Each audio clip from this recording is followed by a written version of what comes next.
Hello, welcome to another episode of Test, Optimize, and Scale. It's an honor to have Lindsey Carnett here with us today, founder, CEO of Marketing Maven, one of the top names in PR, investor marketing, been on panels back in the cryptocurrency days, equity crowdfunding. Here, Marketing Maven brought up on many of the top campaigns. Lindsey, it's a pleasure to have you here today. Thanks for having me. And I know just in our conversations, I'm always learning more about what PR, the processes, even just personas and the depth that you guys take your market research really consists of today. So I thought we'd, begin with your story and move into the Marketing Maven model. Sure. I started Marketing Maven in 2009. I had worked internationally at a biosciences company in Sweden. So I brought products from Europe over to the US, and I left there to start a PR division at a $400 million advertising agency in LA. And I got to work with the Kardashians. I got to work with Billy Mays from OxyClean. I got to work on the Proactive brand, work with a lot of really big names. And then I left there to start Marketing Maven. So I started from the ground up, and we just did PR, then started social media, then did influencer marketing, and then market research. So what you were speaking of is called the Marketing Maven method. And so this is the concept of uh, really starting with the market research, which we call Insights 360. Then we move on to Strategy 360, then Implementation 360. So insights, strategy, implementation, and these are the same models you were using back when you were working with major brands, the Billy Mays type companies, but packaged for groups that are fundraising. Yeah, we just named it. That's all.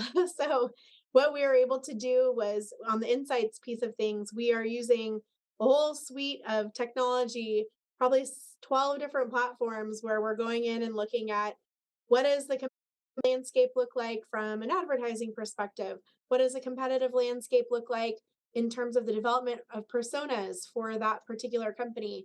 What are some of the keywords? And so some of that baseline research is critical in terms of determining what should the strategy be to go launch the product in whatever stage they're in.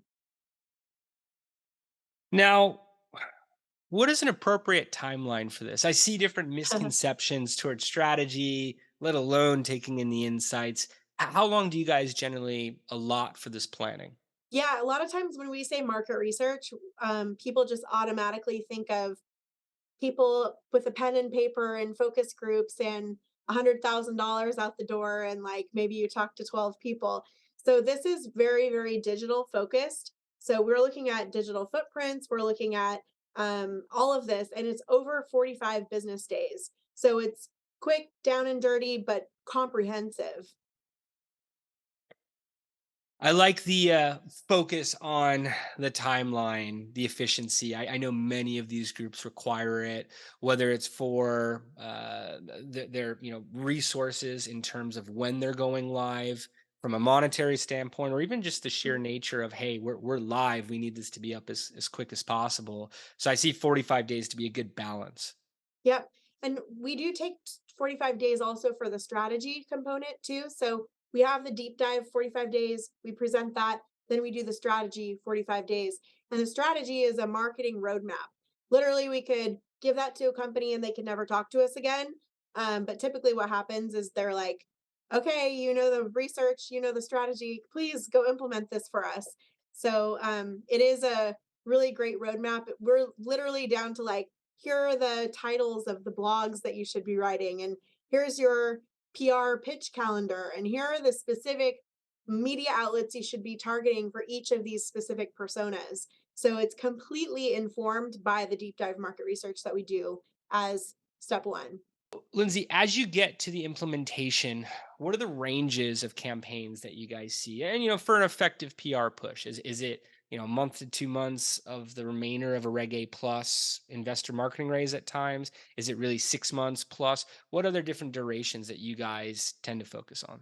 Well, we work on any sort of duration. So somebody could just get us in place, take the strategy, implement a social media strategy, for example, and then they bring in somebody in house and then we consult with them to have them execute against the plan. It's really interesting because we've had clients, actually, the owner of this company, the ex chair, he actually had his new social media manager listen to the whole entire market research presentation as an introduction to his company to say, this is our competitive landscape. This is where we sit into the mix. Here's our marketing strategy. Now go execute it. So that we get used in interesting ways. So we could be hands Sure. on executing all of it, like we're doing with a diagnostics client. They raised $25 million of Series A money. And Wow. since we've been working with them over the last year and a half, they've hired probably between 30 and 40 people. So we've had people come into roles. And so we've been doing their newsletters and their benchmarking and their PR and their influencer marketing and their social media marketing. And so as they've had new roles come in, we've pivoted and focused on certain areas just to make sure that they're meeting all of their benchmarks. And how do you determine when these additional channels get added? You think PR, it's Mhm. press write-ups, but talking about self-publishing channels with Mhm. social and everything you're laying out here, how does it all come together? How do you map Well, out when each piece we activates? look at the cadence that competitors are doing. So this Yep. actually was something that we did as part of our market research for this diagnostics client. We saw that some of their competitors were posting 8 blogs a month, and these were the terms that they were posting for.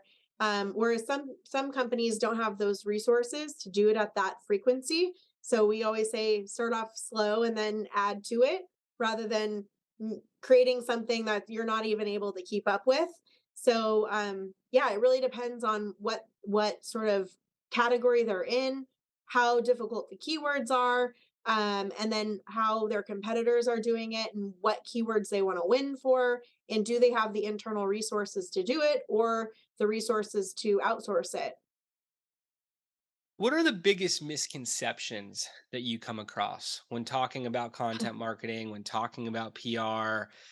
Founders have one idea of how the world, let alone their target audience, is going to perceive their brand. Mhm. What are some of the thought, the perspectives that you would like to correct, set Yeah, straight for this any is a founders really fun listening in? question for me because I feel like I spend so much of my day just educating, Yeah. and educating some of the smartest people. Like they're great in their profession, and then when it comes to marketing terminology, they're like, "What's CPA and what is ROI and what is this and what is that?" So, one of the misconceptions is PR means press release, and some people are like, "Put out the PR."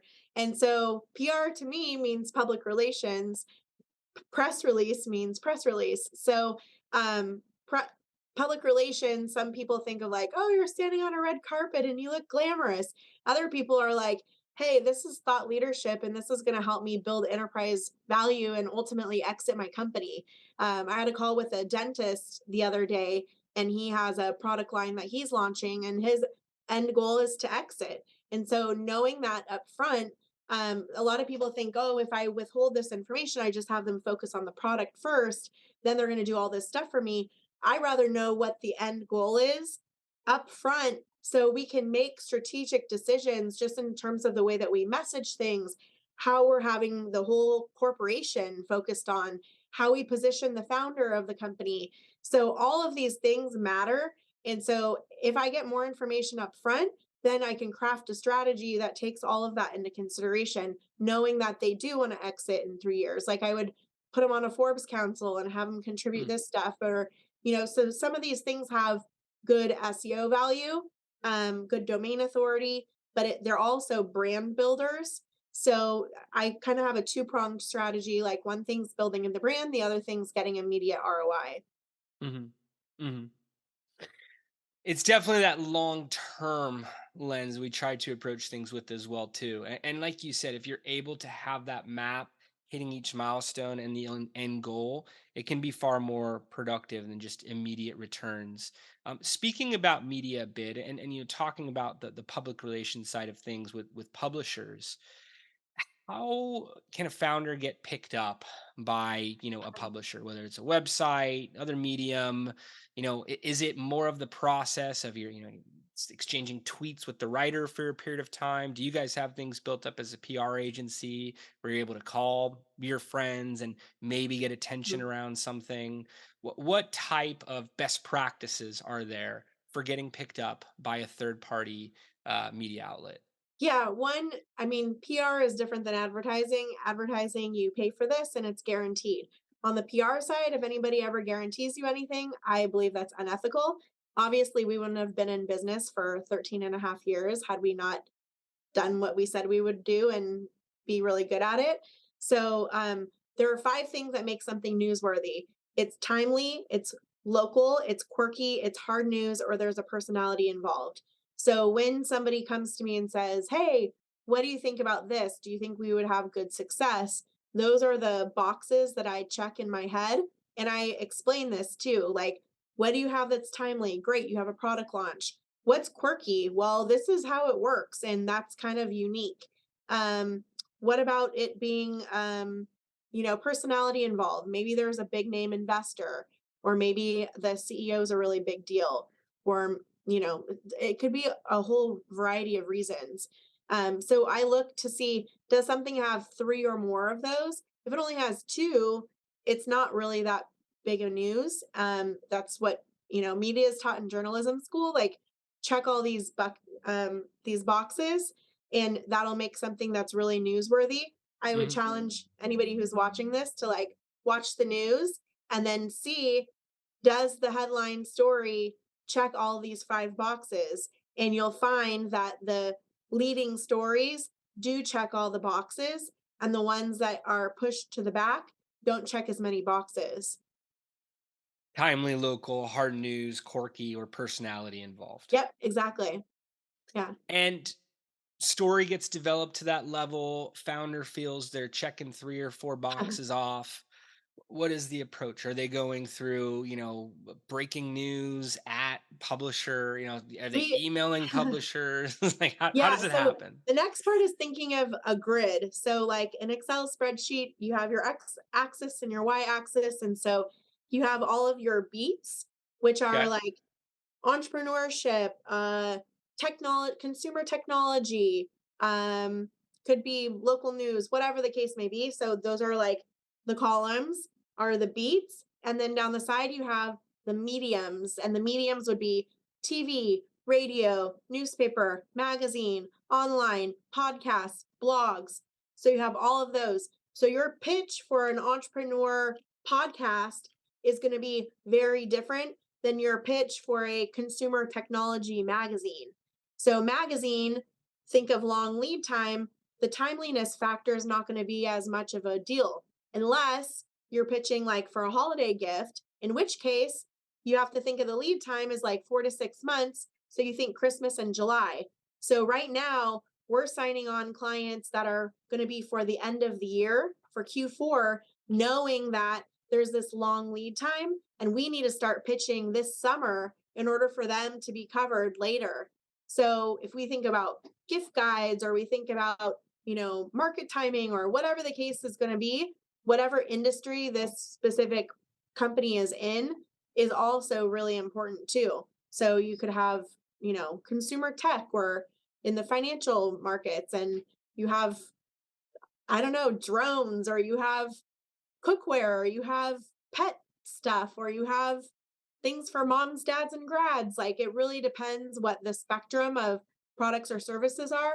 Or like for cybersecurity, what major breach just happened? Like, we represent a Mhm. cybersecurity company, and they get covered on all the different breaches because they say, well, they probably didn't have this in place, but if they worked with us, they'd be able to have blah blah blah blah blah. So yeah. And is it a numbers game where you want to be going after 100 prospects? Is it just going after a few, but very well thought out publishers, and like you said, the verticals within each of these? Yeah, you Wh- definitely wanna have a media strategy because, Yeah. I've had situations where you get coverage in USA Today, and then you get calls from, Today Show and Good Morning America, both asking for an exclusive.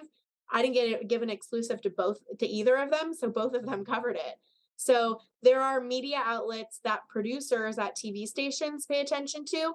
For example, the Wall Street Journal or USA Today or LA Times, New York Times. So strategically, if you want to try and get broadcast coverage, sometimes you want to try and get the print coverage first. That would trigger them to be able to reference that and then find it to be credible enough for them to cover it. So that's really important. And then same thing, you don't want to just go after competing media necessarily unless you are going to be offering some sort of exclusive. And then if you do offer an exclusive, then you really have to stick to it. I had a situation, this is when I first started doing PR. I was in college for an internship and I had Gwendolyn Bounds, Wall Street Journal reporter, cover my client personalstrainer.com of like how to write a personals ad. And I Mhm. had pitched a bunch of different media and I had to cancel the interviews with all the other media because Gwendolyn Bounds told me, you have 3 weeks where there better be no interviews. And this was like the quiet period while she was writing this feature story. And it was above the fold on a Monday morning while I was in college when I was 20 years ago. This is like what I had to do. And I'm like, oh, shoot. Now I have to tell all these people that I can't offer interviews because I have the Wall Street Journal who wants to do an exclusive.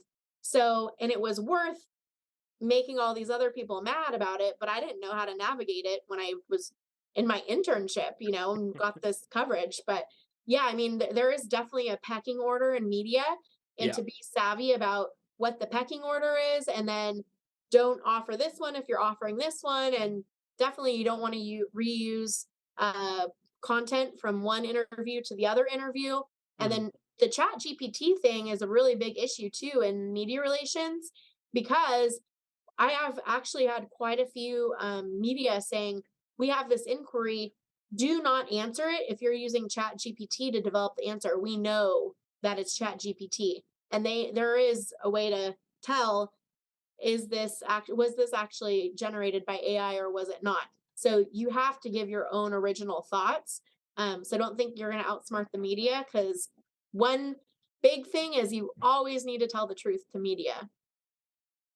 Like you said, there's a pecking order. Don't want to disturb that or any of Yeah. the working algorithms in any way. So you had a good problem in many senses. You scored, Wall Street Journal, Yeah. Gwendolyn, and then had to turn down all of these other publishers.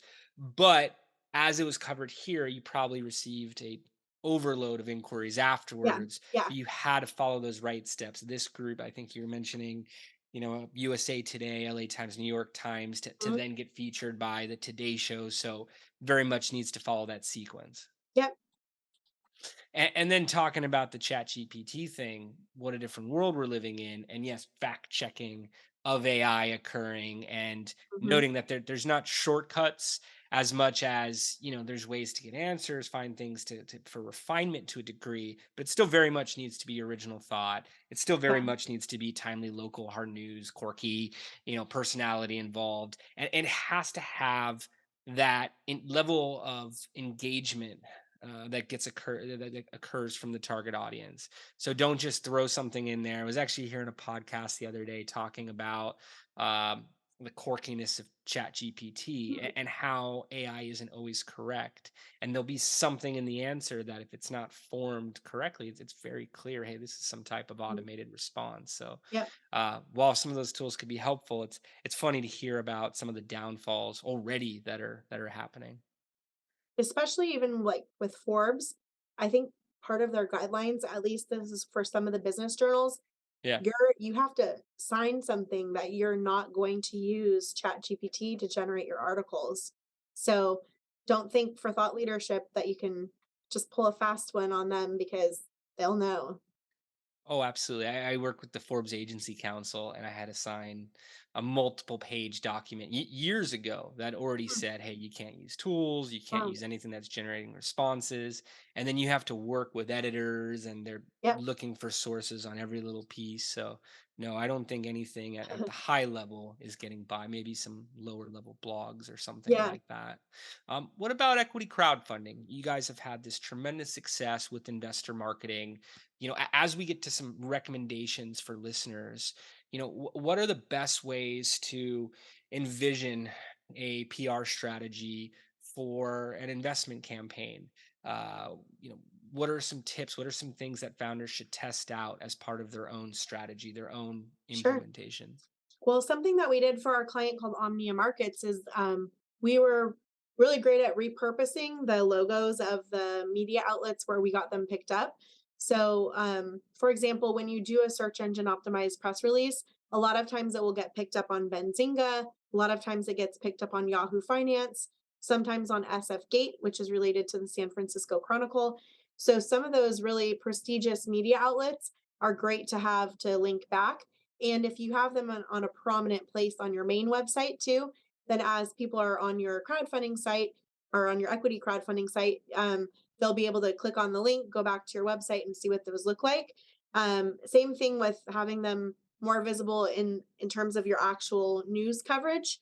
So we like to make sure that that's in a visible place and that it can attract the right people. Again, if you look at the personas of the people that are investing on a WeFunder or a Start Engine or whatever the platform is, or a King's Crowd, for example. So we analyze those personas and then look at the media outlets that those type of people would be consuming, whether it be like TheVerge.com or Wired or maybe it is a Wall Street Journal. So we look and see what the media mix is and then really target those media and then be able to backlink to it. Specifically on SEO press releases, we definitely backlink to the actual crowdfunding or equity crowdfunding platform itself with the actual page there saying that it launched. And we always have a SEO press release go live the same day that the campaign goes live so Hmm. that you do get those backlinks. Typically, it has a domain authority of anywhere between 90 to 95 on a SEO press release with those backlinks in it. And we can actually take, if the main video that you have on your platform is on YouTube as well, we can take the YouTube link, embed it into the press release. So it would actually play for the person that sees the press release too. And I feel like so many issuers on these platforms, you're mentioning Start Engine, Public WeFunder, a lot of groups are self-publishing using tools like Mhm. Dealmaker, and a list of others.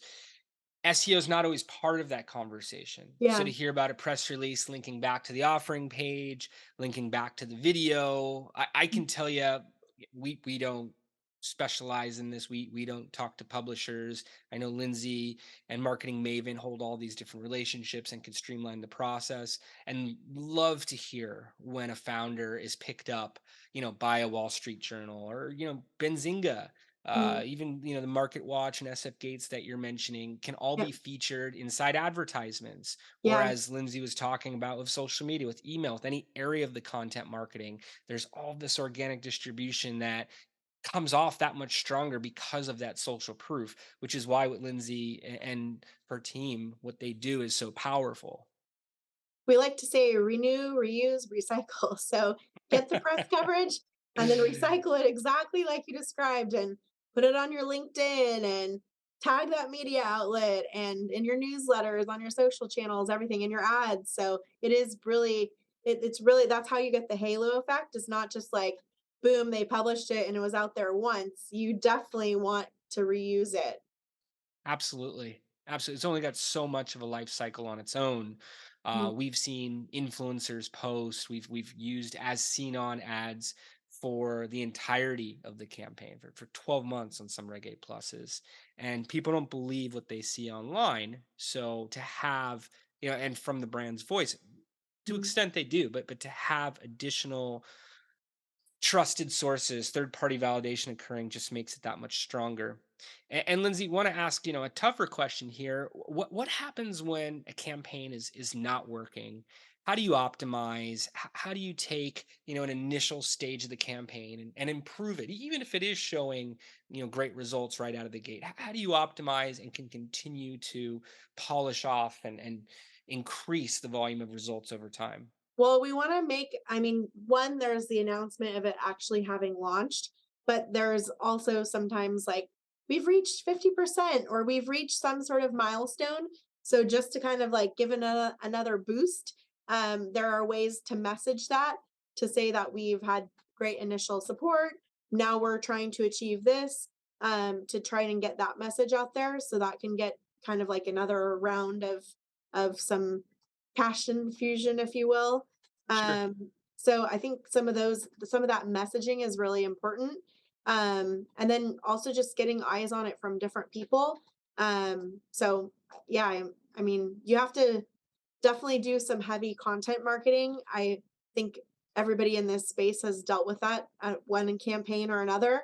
And so it ain't over till it's over type of thing. So Yeah. just keep working at it and chipping away and communicating, I think, what the vision is and what the message is and how far you've come. So I think that just proactive communication goes a long way. And it is all in the follow up. Ain't over till it's Yes. over. Yeah. Echo that, even Yeah. just utilizing the closing and looking to get everyone who's on the fence, everyone who, may have a fear of missing out when they hear tomorrow's the last day, or, Mhm. 2 weeks that's the end, seeing that spike of conversions at that point.